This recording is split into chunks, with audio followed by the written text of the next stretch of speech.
गोविंद हरे मुरारी, हे नाथ नारायण वासुदेवा, हे नाथ नारायण वासुदेवा, हे नाथ नारायण वासुदेव। प्रेम से बोलो विष्णु भगवान की।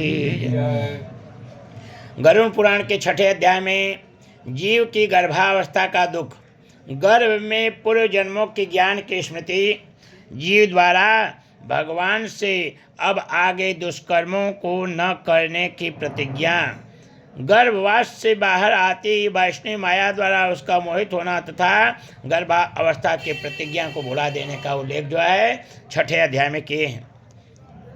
गरुड़ जी कहते हैं कि हे केशव, नरक से आया हुआ जीव माता के गर्भ में कैसे उत्पन्न होता है, वह गर्भवास आदि के दुख को जिस प्रकार से भोगता है वह हमको जो है बताइए, कहिए।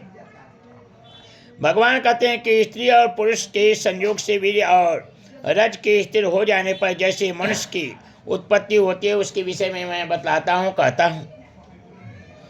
बतलाएं, ऋतुकाल में आरंभ के 3 दिन तक इंद्र की लगी ब्रह्म हत्या का चतुर्थांश रजस्वला स्त्रियों में रहता है। ऋतुकाल के मध्य में किए गए गर्भाधान के फलस्वरूप पापात्माओं का जो है जन्म होता है। रजस्वला स्त्री प्रथम दिन जो है चांडालिन के समान होती हैं, दूसरे दिन ब्रह्मघातनी के समान होती हैं और तीसरे दिन धोबिन कहलाती हैं।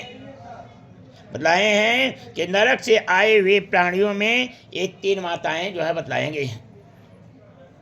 दैव की प्रेरणा से कर्मानुरोधी शरीर प्राप्त करने के लिए प्राणी पुरुष के वीर्यकण का आश्रय लेकर के स्त्री के उदर में प्रवेश करता है।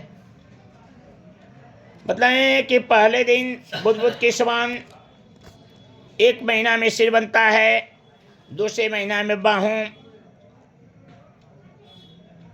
तीसरे महीना में नख, लोम, अस्थ, चर्म तथा लिंग बोधक छिद्र उत्पन्न होते हैं। चौथे महीने में रस, रक्त, मांस, मेदा, अस्थ, मज्जा और शुक्र ये 7 धातुएं तथा 5वें महीने में भूख प्यास जो है उत्पन्न होती है।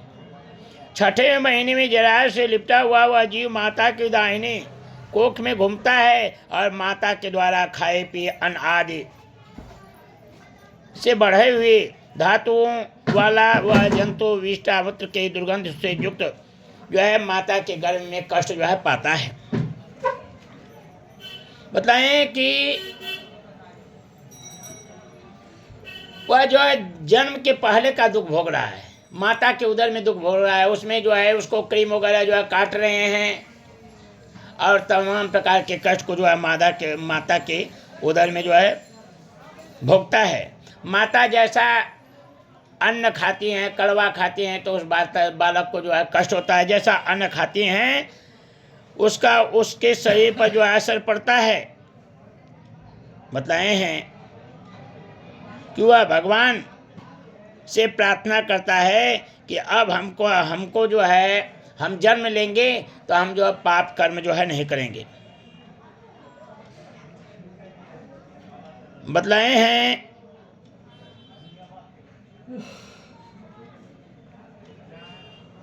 कि 7वें महीने के आरंभ में ही सभी जन्मों के कर्मों का ज्ञान हो जाता है। माता के उदर में 7वें महीने में जो है ना उसको ज्ञान हो जाता है। हाँ, और जो उसी समय वह प्रतिज्ञा करता है कि अगर हम जन्म लेंगे तो भगवान के भजन कीर्तन को करेंगे। 7वें महीने में ज्ञान होता है, उसका प्रमाण मिलता है। कहें कि अभिमन्यु जो है माता के उदर में था, अर्जुन जो है चक्रव्यूह का कहानी जो है सुना रहा था और माता जो है 7वें द्वार का कहानी के समय सो गई। 6 द्वार का कहानी सुन लिया था, 7वें द्वार का कहानी नहीं सुन पाया था, तो चक्रव्यूह में 7वां द्वार वह नहीं तोड़ पाता है। इसलिए जो है बतलाया जाता है कि माता के उदर में अगर बालक है उस समय मांगलिक वाक्य जो है घर में बोलना चाहिए, झगड़ा झंझट आपस में नहीं करना चाहिए, नहीं तो झगड़ालू प्रवृत्ति का बालक उत्पन्न होगा।